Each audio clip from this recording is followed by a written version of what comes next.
अपनी संतान को अच्छा स्वास्थ्य देने वाले, प्रसन्नता देने वाले, उनको उत्साही बना करके संसार में उनको प्रतिष्ठा दिलाने वाले के इच्छुक समस्त अभिभावकगण, मैं संतोष श्री अरविंदो सोसाइटी के प्रतिनिधि के रूप में आप सभी को का अभिवादन करती हूँ, अभिनंदन करती हूँ।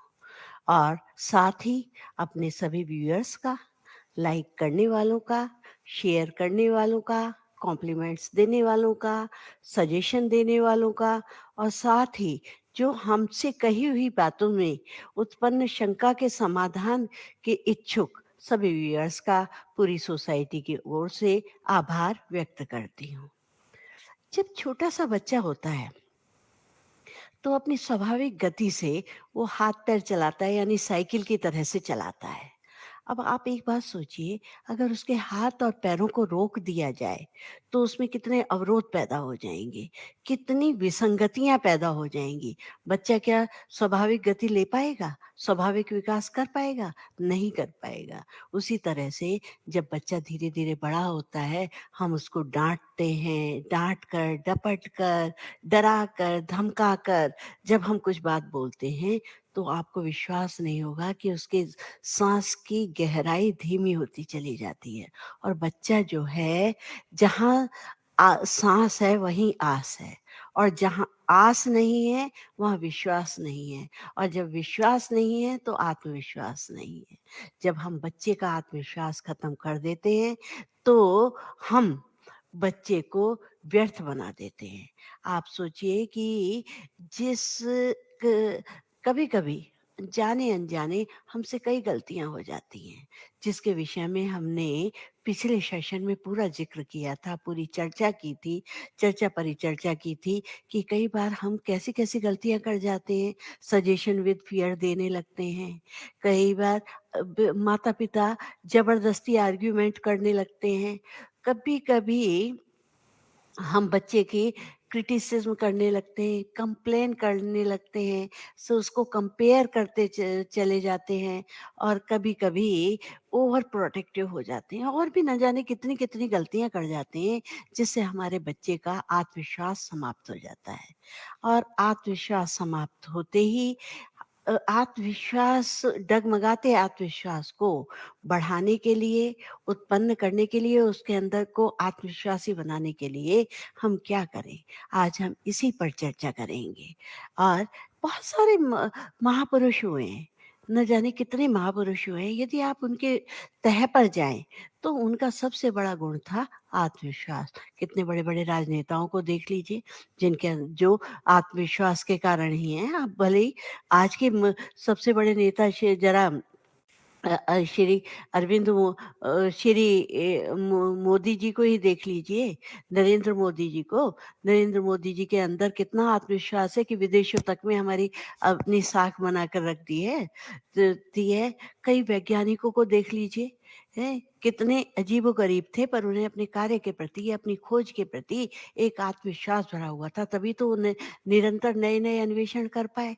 रहे कितने अन्वेषक, किसी भी क्षेत्र में आप अन्वेषणों को देखते रहिए, बिना आत्मविश्वास के कुछ भी नहीं होने वाला। आप दुबले-पतले से गांधी जी को देख लो, कोई सोच सकता था? ना तो स्वास्थ्य से एक डंडा हाथ में लिए हुए उस व्यक्ति ने भारत को अंग्रेजों से दो लगभग 200 साल की दास्तां से मुक्त कराकर स्वाधीनता दिला दी। एक हमारे जो अजीबो-गरीब से दिखने वाले वैज्ञानिक हैं आइंस्टीन, आइंस्टीन ने उनको कहा कि गांधी जी के लिए कहा था, लिखा हुआ मैंने कभी पढ़ा था कि आने वाली पीढ़ियाँ इस बात पर विश्वास नहीं करेंगी कि इस प्रकार का व्यक्ति हाड़-माँस के पुतले के रूप में पृथ्वी पर विचरण करता था। यानी कितना हाड़-माँस का पुतला होते हुए कितना बड़ा वो काम कर गया। तो आखिर कुछ तो होगा उस व्यक्ति के अंदर। यानी कि था क्या? सिर्फ एक आत्मविश्वास। आप सरदार पटेल को देख लीजिए, या आप किसी भी व्यक्ति को अगर देखा जाए, तो किसी के भी पर्सनल को, प्रोफेशनल को, आपके सक्सेस को, या हैप्पीनेस को, के पहलुओं को अगर टच करता हुआ एक ही एलिमेंट है, वो है आपका कॉन्फिडेंस। अगर आपके पास कॉन्फिडेंस नहीं है, तो चाहे आपके अंदर कितनी प्रतिभा है, कितनी योग्यता है, कितनी विद्वत्ता है, सब बेकार है। क्योंकि आप उसको एक्सपोज़र ही नहीं कर पा रहे, एक्सपोज़ ही नहीं कर पा रहे, और एक्सपोज़ आप किससे करते हैं? आत्मविश्वास के माध्यम से। तो इसलिए हम कभी भी आत्मविश्वास के कारण ही, आत्मविश्वास ही एक ऐसा गुण है जो हम सामर्थ्य से भी अधिक अधिक कार्य कर पाते हैं, और जो है पावरफुल बन जाते हैं। तो इसलिए अपने में अपने स्वामी स्वयं बनो, या सामर्थ्य से अधिक कोई कार्य कर सको, कोई तुम पर शासन न कर पाए। तुम तुम स्वयं में आत्मनिर्भर बनो। इस प्रकार की कौन सीख देगा? इस प्रकार की भावना को कौन भरेगा? आप ही तो खुद। क्योंकि आप ही तो, आपके सामने आपका भविष्य बैठा हुआ है, खड़ा हुआ है, उसको आप ही कर पाएँगे। इसलिए बच्चा बहुत संवेदनशील होता है, आपकी संतान बहुत संवेदनशील होती है। इस समय में आप उसे जैसा समझाएँगे, वो वैसा ही समझेगा। जिस तरह का आप उसको के अंदर बीज डालेंगे, जिस तरह की भावनाओं के उसके अंदर बीज डालेंगे, उसी प्रकार का वो वृक्ष फलीभूत होगा, वो वैसा ही फल आपको देगा। तो इसीलिए सबसे पहला मैं आपको एक बताऊँ कि आपके अंदर use the power of touch या हग, कि आप अपने बच्चे को सबसे पहला जो पावर दीजिए, उसको टच की पावर दीजिए, उसको ये स्पर्श की पावर दीजिए, उसको हग आलिंगन की पावर दीजिए। उससे क्या है कि कई बार बच्चा बड़े से बड़ा काम कर जाता है।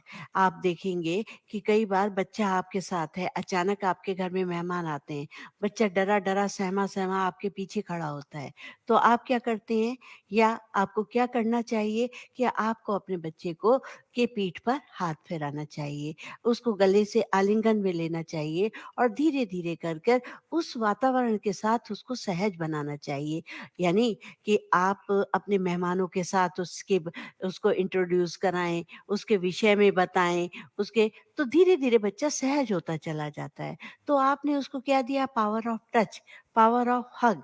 तो जो है कई बार क्या होता है कि हमें कई बार बहुत डरावने-डरावने लोग मिल जाते हैं, और बच्चा तो, अब आप तो अभ्यस्त हो चुके हैं, आप तो संसार में उतर चुके हैं, आप तो सभी वातावरण में घूमते हैं। जब आप उस वातावरण में घूमते हैं, तो आप उनसे बचाव का तरीका या अपने को सेव करने का तरीका सीख चुके होते हैं। पर बच्चा कहाँ सीख रहा है? बच्चा तो उसे देखेगा, डरेगा, और आप नहीं है सामने, तो वो क्या कहते हैं, अंदर तक सहम जाएगा, और उसका जो सहमना ही उसके आत्मविश्वास की टूटन होता है। उसके अंदर आत्मविश्वास खो चुका होता है। अभी मुझे एक किस्सा याद आ रहा है, एक हल्की-सी कहानी। क्या होता है कि एक बार एक बच्चा शहर में रहता था अपने माता-पिता के साथ। उसके दादा-दादी गाँव में रहते थे। बच्चा अपने दादा-दादी को बहुत प्यार करता था, दादा-दादी भी उसे बहुत प्यार करते थे। आखिरकार कुछ दिन हुए कि बच्चा करीबन लगभग 11 साल का हो चुका था। जब वो 11 साल का हो गया, तो उसकी छुट्टियाँ हो गई थी, और माता-पिता के पास, दोनों के पास ऐसा समय नहीं था कि वो उसको लेकर के गाँव जाते, और भी उसके भाई-बहन थे। परंतु आखिरकार घर में ये बात हुई, "बेटा, क्या तू अकेला गाँव जा सकता है? हम तुझे ट्रेन में बैठा देंगे, तू उतरेगा, तेरे दादाजी तुझे ले लेंगे।" तो वो तैयार हो गया, और वो इतना उत्साहित था, प्रफुल्लित था, कि उसको लगा कि मैं जो हूँ ट्रेन में बैठ कर के जाऊँगा, दादा-दादी से मिलूँगा, वो कितने खुश होंगे कि देखो मेरा बच्चा अकेला आया है। तो जब वो पिता उसको ट्रेन में उसके बर्थ पर बैठा कर के खिड़की के पास आए, तो उन्होंने कहा, "बेटा, जब भी थोड़ी-सी भी घबराहट हो, तो अपनी जेब में देखना, उसमें कुछ रखा हुआ है।" तो उसने कहा, "ठीक है।" उसने उस बात को इतना ध्यान भी नहीं दिया, सावधानी से उसने उस बात को सुना। थोड़ी देर बाद जैसे ट्रेन चलने लगी, पिता भी उसके आँखों से ओझल हो चुके थे। तो उन्होंने पिता ने उसने ब ब उसके सामने एक तहमद, 4 खाने का तहमद पहने हुए काला-सा, मोटा-सा, लंबा-सा आदमी, गले में जिसने ताबीज़ खोला हुआ था, खुली हुई जैकेट पहने, उसके सामने आकर बैठ गया। अब 11 साल का बच्चा है, आप खुद भी कल्पना करिए कि आपके सामने कोई इस तरह का व्यक्ति आकर बैठ जाए, तो आप शायद नहीं घबराएँगे, पर उस परिस्थिति की कल्पना करके देखिए कि वो बच्चा कितना घबरा गया होगा। एकदम उसे अंदर से घबराहट होने लगी और उसका मन होने लगा रोने के लिए कि मैं क्या करूँ? क्योंकि जब बच्चा अपने को असहाय महसूस करता है, कोई भी व्यक्ति, कोई भी प्राणी जब असहाय महसूस करता है, तो उसकी आँखों से अनायास आँसू आ जाते हैं, क्योंकि वो अपने को बहुत ही होपलेस समझने लगता है। उसकी ऐसी स्थिति होने वाली ही थी कि उसे एकदम याद आया कि मेरे पिता ने कहा था कि जब भी तुम्हें कोई घबराहट महसूस हो, तो जेब में हाथ डालना। उसने जेब में हाथ डाला, तो उसमें एक पर्ची लिखी थी। उस पर्ची पर लिखा हुआ था, बेटा कि कब बिल्कुल घबराना नहीं, मैं दूसरे कंपार्टमेंट में इस बर्थ नंबर इस पर बैठा हुआ हूँ। बस क्या था, बच्चे के अंदर वही उत्साह का संचार हो गया जो कि उसको था, क्योंकि उसको एहसास हुआ कि मेरे पिताजी तो अगले कंपार्टमेंट में बैठे हुए हैं और वो मेरा सब तरह से ख्याल रख रहे हैं। बस यही है कि उसको उस पिता ने उस बच्चे के अंदर वो आत्मविश्वास जगा दिया। तभी तो कहते हैं, जब हमने बढ़ाया अपनी संतान का आत्मविश्वास, उनको लगता रहा हमें सदा उनके पास, और हमने उनको आजीवन एहसास करा दिया कि बेटा, तुम्हें घबराने की कोई आवश्यकता नहीं, तुम तुम्हारे साथ हम हमेशा हैं। धीरे-धीरे क्या होता है, जब हमारे अंदर वो आत्मविश्वास से हम लबरेज हो जाते हैं, परिपूर्ण होते चले जाते हैं, तो वही आत्मविश्वास हमारे स्वभावगत विशेषताओं में आ जाता है और हम आत्मविश्वास में अपनी सामर्थ्य से भी अधिक काम कर जाते हैं। यही वाली बात है, अगर जब भी हमारे हमारे माता-पिता हमें टच देते हैं, हमें हग करते हैं, तो हमारे अंदर से एक आनंद का, सुरक्षा का श्राव होता है। एक कहना चाहिए लिक्विड निकलने लगता है, जो कि हमें आनंदातिरेक से भर देता है और हमारे अंदर आत्मविश्वास बढ़ता चला जाता है। तो जैसा हम अपनी संतान के विषय में सोचेंगे, वो वैसा ही बनता चला जाएगा। और हमें पॉजिटिव रिजल्ट मिलते चले चले जाएँगे। क्योंकि ये एक जो पाव use of the use the of the power of touch और हग, ये एक बच्चे के लिए सबसे बड़ी मेडिसिन है। सारी औषधियाँ एक तरफ हैं। अगर बच्चे को मानवीय संवेदना से परिपूर्ण आलिंगन मिलता है, उसको स्पर्श मिलता है, स्पर्श की अनुभूति मिलती है। बच्चा जानता है कैसे स्पर्श मिल रहा है, तो उस सुखद स्पर्श की जो अनुभूति मिलती है, तो उस सामर्थ्य से अधिक काम कर जाती है और आपने उसके अंदर ऐसा आत्मविश्वास बढ़ा दिया कि बच्चे के पास रहकर बच्चे को एहसास होता रहा कि मेरे माता-पिता मेरे पास हैं, तो मैं कोई भी कार्य करता चला जाऊँगा। और ये जो पावरफुल टच जो है, वो बच्चे के जीवन का अभिन्न अंग होना चाहिए। तो इसलिए मैं हमेशा कहूँगी कि जो है, आप बच्चे को पावरफुल टच अपना ज़रूर देते रहिए। और दूसरे, कई बार हम क्या करते हैं, बच्चे से कहते हैं, इसका तो स्टडी पर कंसंट्रेशन ही नहीं रहता। कभी ऐसी बात मत सोचिए। ऐसा सोचिए जो आप बच्चे को बनाना चाहते हैं। जैसा आप बच्चे के विषय में सोचना चाहते हैं, बच्चों की के भावी निर्माण की जो योजना आपने बना रखी है, आप उसी तरह का सोचिए। दिल से नहीं, दिमाग से सोचिए। बच्चों से गलतियाँ होती हैं, उस गलतियों को नज़रअंदाज करके आप सोचिए कि मुझे अपने बच्चे को कौन-सा रास्ते पर लेकर जाना है, और उसी की तरह से आप सोचते जाइएगा, क्योंकि संकल्प से ही सिद्धि होती है। जैसा आप संकल्प लेंगे, बच्चे के अंदर वैसा ही होता जाएगा। आप बच्चे का पालना नहीं कर रहे, बल्कि आप उसका पोषण कर रहे हैं। स्वस्थ होकर के आप उसको स्वस्थ मानसिकता और स्वस्थ शारीरिक शक्ति का बोध करा रहे हैं। जब आप उसको बोध करा रहे हैं, तो बच्चे के रेफरेंस में आपको उसकी श्रेष्ठता का ही श्रेष्ठता की सोच देनी पड़ेगी कि बेटा आप बहुत श्रेष्ठ हैं। गलतियाँ सबसे होती हैं, किससे नहीं होती। तो आपने उसको भावनात्मक स्पर्श भी दिया और शारीरिक स्पर्श भी दिया। उससे क्या हुआ कि बच्चे के अंदर आत्मविश्वास दुगना चलता चला गया और जब आप इस तरह के सोचते हैं तो बच्चा उन्हीं भावनाओं को एब्जॉर्ब करता चला जाता है। कभी भी बच्चे के ऊपर किसी भी प्रकार का लेबल मत लगाइए कि ये तो गलत, इससे तो काम बहुत ही गंदे होते हैं, इसी से तो सब चीज़ गिर जाती है, टूट जाती है। जब आप इस तरह के लेबल लगाते हैं, तो बच्चा जैसे-जैसे बड़ा होता जाता है, उसका व्यक्तित्व तो उसी तरह का ही बनता चला जाता है। जब उस तरह का व्यक्तित्व उसका बनता चला जाता है, तो उससे क्या होता है कि परेशानियाँ बढ़ती चली जाती हैं और बच्चा एक संकीर्ण विचारधारा का, या कहना चाहिए कि विकृत व्यक्तित्व का स्वामी बनता चला जाता है। परंतु यदि आपने उसके प्रति लेबल नहीं लगाए हैं, उसके प्रति हमेशा सकारात्मक सोच रखी है, तो क्या है कि बच्चा आपका एक बहुमुखी प्रतिभा संपन्न व्यक्तित्व का स्वामी बन कर के निकलेगा। और जो हम कहते हैं कई बार स्लो है, स्लो लर्नर है, तो बच्चा स्लो लर्नर ही बनता चला जाता है। क्योंकि वो अपने अंदर वो अवधारणाएँ बना लेता है, जो उसको आगे निकलने ही नहीं देती। वो हमेशा सोचता है मैं तो हूँ ही स्लो लर्नर, मुझसे तो जल्दी होता ही नहीं है। जबकि अगर बच्चा ऐसा भी है, तो आपको उसे बताना पड़ेगा, बेटा आप स्लो तो करते हैं काम, पर करते बहुत सफाई से हैं, बहुत अच्छी तरह से काम करते हैं। जब आप इस तरह की बातें करते हैं, तो क्या होता है कि बच्चा उसी तरह से सोचने लगता है, धीरे-धीरे उसकी स्लोनेस जो है, वो कम होती चली जाती है और उसके सफाई से काम करता है। जब भी वो लिखता है, धीमे करता है और बच्चे जल्दी करते हैं, तो क्या सोचता है कि कोई नहीं, मैं स्लो तो कर रहा हूँ, पर काम तो सफाई से कर रहा हूँ, मेरी काम में गलती नहीं है, और धीरे-धीरे वो स्पीड पकड़ता चला जाता है। तो हमें काम ही ऐसे करना है कि जैसा हम अपने बच्चे को देखना चाहते हैं। हमें बच्चे के सामने बात ही ऐसी करनी है जैसा कि हम उसको देखना चाहते हैं।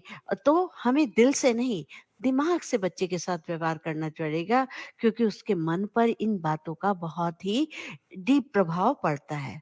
हमें अपने बच्चे को लव एंड लॉ का सिद्धांत से पालना होगा, पोषण करना होगा, क्योंकि अपने बच्चे को एहसास जगाना पड़ेगा, एहसास दिलाना पड़ेगा कि वह आपके लिए कितना महत्वपूर्ण है। जब बच्चे के अंदर ये एहसास होता है, तो वो ज़िम्मेदारी हो जाता है, आत्मविश्वास से परिपूर्ण होता है, अपने कार्य को करने में सक्षम होता है। तो जब आपने उसको ये एहसास करा दिया, लव एंड लॉ की थ्योरी की, तो वैसी ही वाइब्रेशंस उसके अंदर डेवलप होती चली गई और उसने उनको हाईएस्ट पीक पर पहुँचा दिया। हाईएस्ट पीक चाहे वो मानवीय मूल्यों पर आधारित है, चाहे प्रोफ़ेशनल व्यावसायिक दृष्टिकोण पर है, चाहे वो व्यावहारिक दृष्टिकोण पर आधारित है, वो हमेशा हाईएस्ट पीक पर पहुँचेगा। अगर आप देखेंगे किसी भी व्यक्ति को कि उसके आत्मविश्वास को उसके माता-पिता ने किस तरह से, अगर ऊँची उच्च पदों पर आसीन व्यक्तियों की अगर आप बातें सुनते हैं, तो आपको लगता है कि वाक़ई बंदे में कुछ दम है। और वो दम कहाँ से पैदा हुआ? उस बंदे का दम पैदा किया उसके माता-पिता ने। तो इस तरह से मैं आप लोगों से चाहे कहूँगी कि आप अगर अपने बच्चे को हाईएस्ट पीक पर पहुँचाना चाहते हैं, तो आप उसके अंदर आत्मविश्वास को कूट-कूट करके भर दें। जीवन में चाहे कितनी अच्छी-अच्छी किताबें आप पढ़ लो, चाहे कितनी भी अच्छी-अच्छी बातें सुन लो, लेकिन जब तक आप अपने जीवन में नहीं उतारते, अपनाते नहीं हैं, उतारते नहीं हैं, तो उसका कोई भी फ़ायदा आप नहीं ले सकते। अब एक और तरीका है कि पावर ऑफ टीम वर्क। आपके अंदर बच्चे को टीम वर्क से काम कराना सिखाना चाहिए। क्या होता है, चाहे बीइंग ए वो आप फादर हैं, बीइंग ए मदर हैं, बीइंग ए सिस्टर हैं, बीइंग ए दादी हैं, दादू हैं, या आपका ब्रदर हैं, तो आपको ये देखना पड़ेगा कि कौन इसको क्या सिखाने में एक्सपर्टीज़ है। जैसे दौड़ना सिखाना है, तो पिता बहुत अच्छा दौड़ा सकता है। साइकिल चलाना है तो पिता बहुत अच्छी तरह से सिखा सकता है। अगर घर में क्विज़ कॉन्टेस्ट कर रहे हैं, पहेलियाँ सुना रहे हैं, गाने हो रहे हैं, उसको आप संगीत में महारत हासिल कराना चाहते हैं, उस तरह का वातावरण बना रहे हैं, तो शायद मुझे लगता है कि माता अच्छा सिखा सकती है। भाई उसको बाहर का वॉलीबॉल खिलाना है, फुटबॉल खिलाना है, टेबल टेनिस खिलाना है, बास्केटबॉल खिलाना है, उसके लिए शायद बहुत अच्छा हो। पर वो आपको जज करना पड़ेगा, आपको देखना पड़ेगा, आपको इन्वेस्टिगेट करना पड़ेगा कि कौन इसके लिए एक्सपर्टीज़ है, जो इस बच्चे के साथ सही ढंग से इसकी टीम बन सकता है, जो कि उसको सिखा सकता है। जिसको कि पढ़ाई, जैसे पढ़ाई भी है, पढ़ाई के साथ-साथ कि कौन इसको बहुत अच्छा पढ़ा सकता है, कौन इसको अच्छी तरह समझा सकता है, जिसको कि गुस्सा कम आता है, जो उस जिसके अंदर बहुत सहिष्णुता की भावना है, सहनशीलता की भावना है, जो कि इसको पढ़ते में ना समझते हुए भी गुस्सा नहीं करता। तो आपको उसकी जो है एक टीम बनानी पड़ेगी। जब वो हम टीम बनाते हैं तो बच्चे क्या क्या एक बेहतरीन विकास होता है। उसके अंदर आत्मविश्वास बढ़ता है। जब आप सिखाते में ही डाँटने लगते हैं, गुस्सा करने लगते हैं, तो बच्चे का आत्मविश्वास डगमगा जाता है और वो सीखने की तरफ नहीं बढ़ता, बल्कि पलायन की तरफ बढ़ता चला जाता है। तो कई बार और एक और भी ध्यान रखना चाहिए कि हमें ज़्यादा प्रोटेक्टिव भी नहीं बच्चे को के लिए बनना चाहिए कि सारा काम उसका खुद ही कर रहे हैं, उसको सवाल नहीं आ रहा कि ला अच्छा तुझसे नहीं हो रहा, ला मैं करूँ। देख इसको ऐसे कर, उसके आगे का सवाल करना ही नहीं है, तो वो तो बच्चा सीखा ही नहीं। तो उसको प्रोटेक्टिव भी नहीं बनाना हमें। हमें दूर से उसको थोड़ा-सा समझा करके उसको छोड़ देना है, तू कर। तो उससे क्या है, उसके अंदर आत्मविश्वास बढ़ेगा। अगर आप सब काम करके दे देंगे, तो वो कैसे सीखेगा? तो इसे उसको उससे कराते हुए खुद दूर से उसकी तरफ ध्यान देते रहिए कि ये कर रहा है। अगर बच्चे को ऊपर से अलमारी के ऊपर से कुछ सामान उठाना है, वो वहाँ से एक स्टूल लाया है, स्टूल पर चढ़ कर के ऊपर से उतार रहा है। तो ये नहीं कि आप उतार कर के उसको दे दें, बल्कि क्या करें आप दूर से देखते रहिए, अगर आपको लगे कि वो डगमगा रहा है तो आप उसको पकड़िए, नहीं तो उससे कहिए तो उसका आत्मविश्वास को बढ़ाने का काम आप करेंगे। तो उसको एक टीम वर्क भी देनी पड़ेगी, आपको सबसे सारी चीज़ों को समझना है। जैसे कि कभी आपके घर में वो आते हैं, मेहमान आते हैं, तो मेहमानों के आने का है तो उनके भोजन आदि की व्यवस्था करनी है, तो आप अपने बच्चे के साथ बैठिए और उससे कहिए चलो भई मिल कर के मेन्यू बनाते हैं कि कल क्या-क्या बनेगा, उनके लिए क्या-क्या खिलाया जाएगा, उसके लिए हमें क्या चीज़ की ज़रूरत होगी और उसी से हमें बाज़ार का सामान मँगवाना पड़ेगा। धीरे-धीरे अभी मुझे एक याद आ रही है कि जो है मेरी छोटी-सी पोती है, तो उसको क्या किया गया कि उससे कहा गया कि दुकान पर जाकर के ये सामान आप लेकर आएँगी। केवल 4 साल की बच्ची थी और उसके उसमें दुकान से उसके जेब में उसके एक थैला उसके गले में लटका दिया, तो साइड से करके गले में कंधे पर उसके थैला लगा दिया और उसके अंदर पैसे रख दिए और दुकान वाले को फ़ोन कर दिया कि देखिए ऐसे-ऐसे बच्ची आ रही है, आपको ये सामान वो माँगेगी, आपको देना है और वो उतने पैसे निकाल कर के आपको देगी। जब वो लेकर के आई, तो उसका चेहरा आत्मविश्वास से जगमगा रहा था। एक उसके अंदर एक अलग ही आत्मविश्वास था कि ये तो मैं लाई हूँ, मैंने करा है। तो अगर हम इस तरह से बच्चे के साथ हम काम कराते हैं, बच्चे के अंदर वो आत्मविश्वास जगाते हैं, तो बच्चा अपनी सामर्थ्य से अधिक काम कर जाता है। तो मेहमानों के आने पर हमने मेन्यू उनसे बनवाया, उनसे सामान मँगवाया, परोसते समय में बच्चों का इन्वॉल्वमेंट लिया लिया और साथ में उनके साथ बैठ कर के बात भी की। उनके साथ बैठ कर के हमने बात भी कराई, पर मैं ये तो नहीं कहूँगी कि बहुत ज़्यादा बात कराई जाए, थोड़ी क थोड़ी-सी बातें कराई जाएँ, औपचारिकतावश उनसे बैठकर बात कराएँ, बात भी कराई, तो उससे क्या हुआ आत्मविश्वास से वो भरपूर हो गए और वो अधिक से अधिक आगे आने वाले समय में वो खीजेंगे नहीं, परेशान नहीं होंगे, बल्कि अपनी मम्मी से, अपने पापा से कहेंगे, "पापा ये काम तो मैं खुद करूँगा, आप परेशान मत होइए।" तो आगे आने वाले समय में कभी आपके कोई परिस्थिति हो जाए, आप बीमार पड़ते हैं या कुछ होते हैं, तो बच्चा खुद ही दौड़-दौड़ कर वो काम कर लेगा, जिसकी कि आप अपेक्षा भी नहीं करते थे। जो हमेशा आप उसके लिए किया करते थे, वो उल्टा आपके लिए काम करने लगेगा।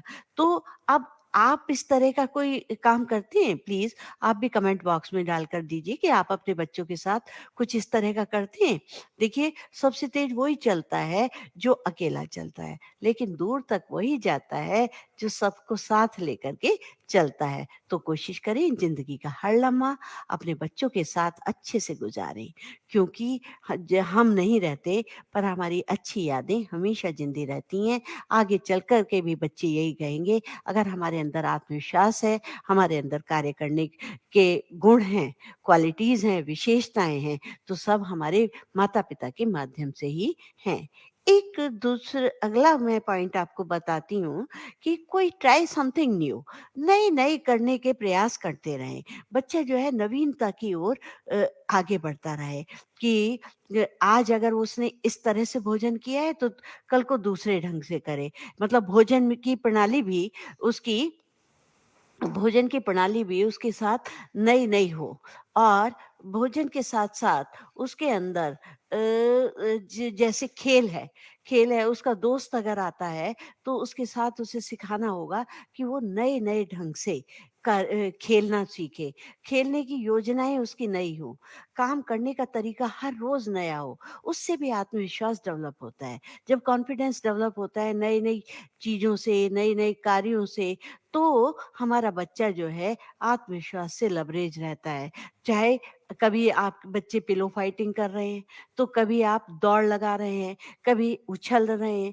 तो जब हमारे धमाल, मस्ती इन सब के तरीकों में भी परिवर्तन आता है, तो हमारा बच्चा आत्मविश्वास से परिपूर्ण होता है। टीनेजर्स को भी यही है कि आज अगर हम इस रास्ते से चल रहे हैं घूमने के लिए, चलो कल हम इस रास्ते से जा रहे हैं। आज हम साइकिल चला रहे हैं, तो कल हम दौड़ते हुए ये काम करेंगे। मतलब कोई भी, मैं एक एग्ज़ाम्पल के रूप में कह रही हूँ, कोई ये नहीं कि बिल्कुल ऐसा ही करिएगा, ये आपके ऊपर अपने ऊपर डिसीज़न है कि आप उससे कार्य कर सकते हैं। एक मुझे ध्यान आ रहा है कि परसों ही मैं आइंस्टीन के बारे में पढ़ रही थी कि आइंस्टीन के चाचा ने का आइंस्टीन को बनाने में बहुत बड़ा योगदान था। तो वो क्या करते थे, विज्ञान के नए-नए उपकरण उसको रोज़ नए-नए तरीके के लेकर आते थे, जिसको खोल कर के आइंस्टीन देखते रहते थे और उसके बारे में अन्वेषण करते रहते थे। आज आइंस्टीन को कौन नहीं जानता, क्या कुछ इस विश्व को क्या कुछ उन्होंने नहीं दिया है।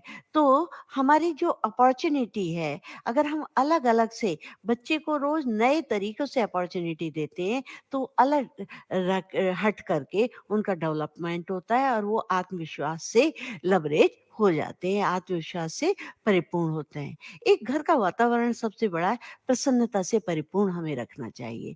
जब हम प्रसन्नता से परिपूर्ण रहते हैं, तब भी पूरे परिवार का आत्मविश्वास भरपूर रहता है।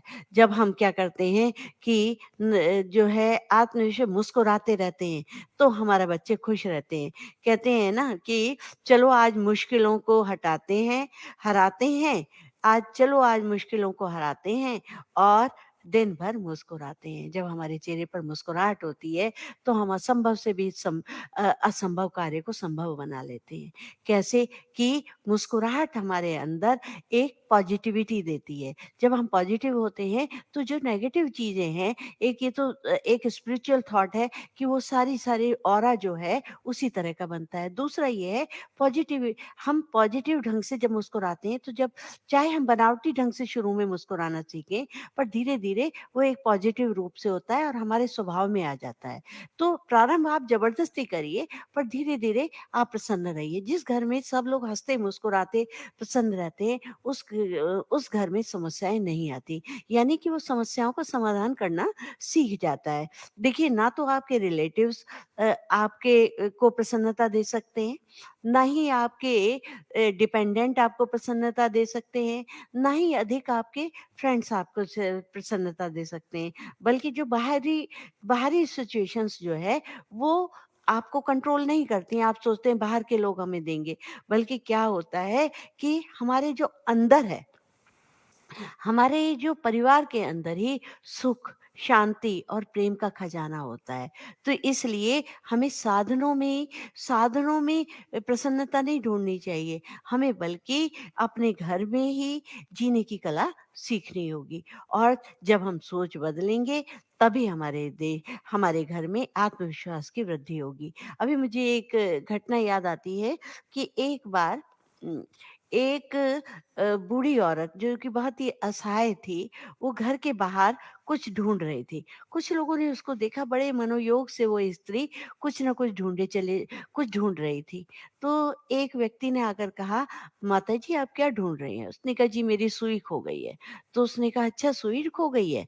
तो चलिए हम ढूँढवाते हैं।" अब एक ने ढूँढवानी शुरू की, दूसरा भी आया, तीसरा भी, ऐसे 8-10 लोग सारी जगह सुई को ढूँढने लगे। पर वो सुई हो तो मिले भी। आखिरकार एक व्यक्ति के मन में विचार आया कि अम्मा जी से ये तो पूछें कि वो सुई है कहाँ? तो उन्होंने अम्मा जी से जाकर पूछा, "अम्मा, अम्मा ये बताओ कि आपकी सुई खोई कहाँ थी?" उसने कहा, खोई तो मेरी अंदर कमरे में थी।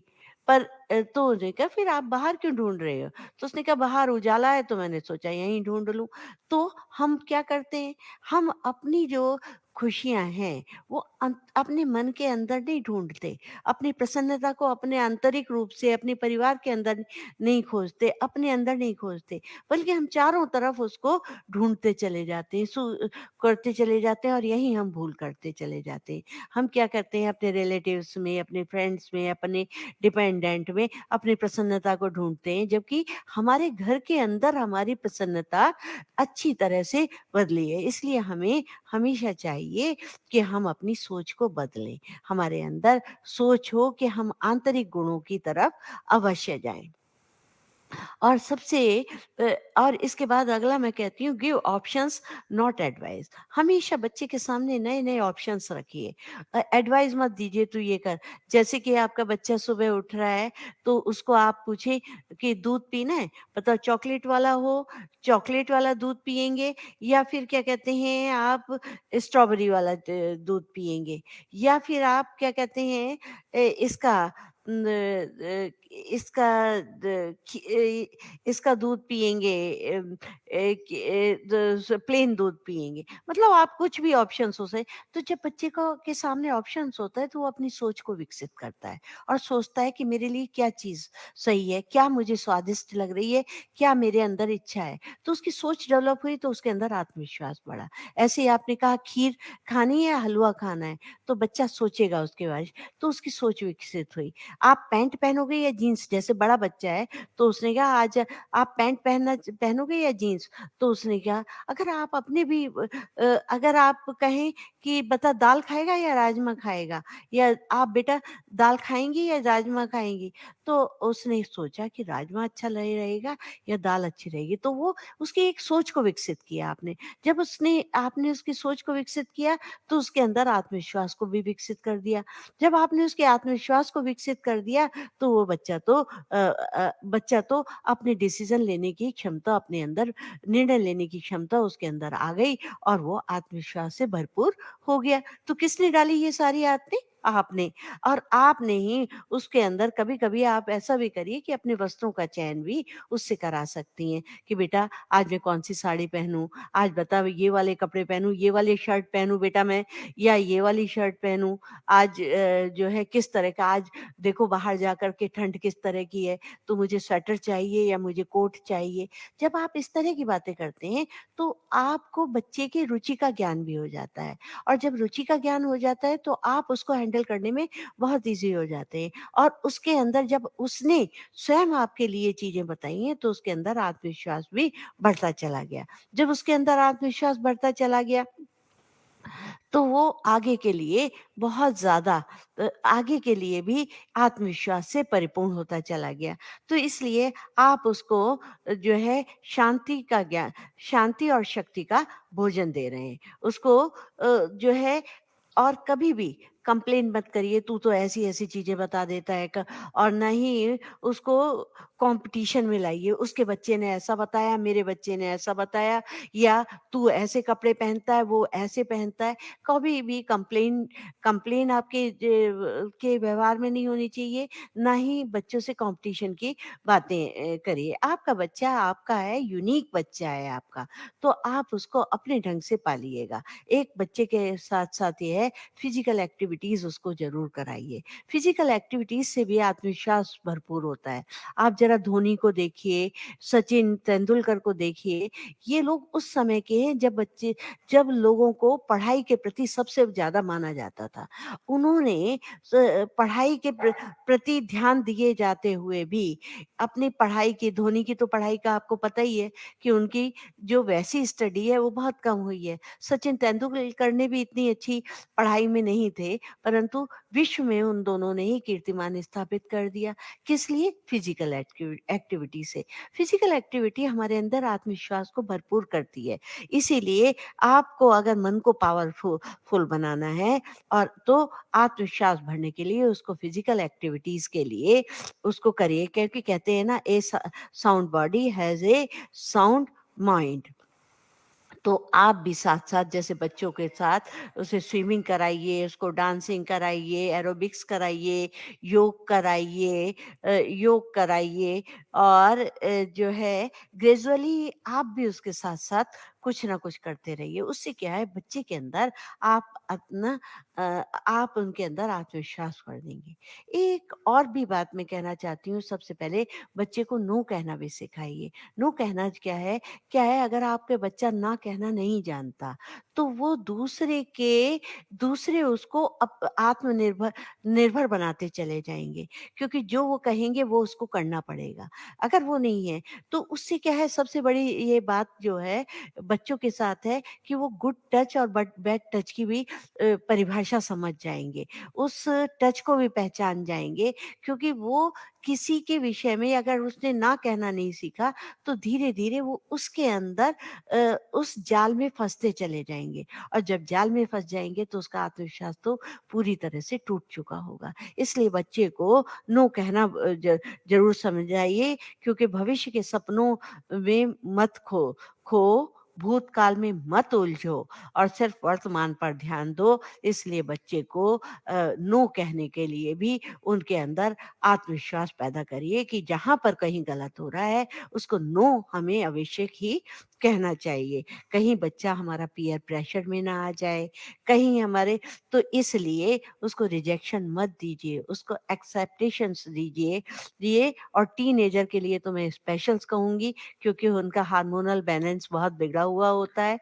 वो बड़े तो होते नहीं हैं, पर अपने को छोटा भी नहीं समझते। जब वो समझते नहीं हैं, तो वो उनका आत्मविश्वास कई बार डगमगाता रहता है। इसलिए आप बहुत समझदारी से उनके साथ बात करिए, उनके आत्मविश्वास को भरपूर रखिए। इसी बात के साथ ही मैं चाहूँगी कि अगर इन सारी बातों को याद रखें, तो और भी अगर आपके मन में कई बातें उठ रही हैं, सुझाव उठ रहे हैं, तो प्लीज़ आप कमेंट बॉक्स में डालिए, जिससे कि हमारे आने वाली भावी पीढ़ी जो है, हमारी भावी पीढ़ी और हमारे बच्चे सुपर-डुपर से भी ऊपर उठकर आएँ। इसी ही बात के साथ मैं अपना वक्तव्य समाप्त करती हूँ। धन्यवाद।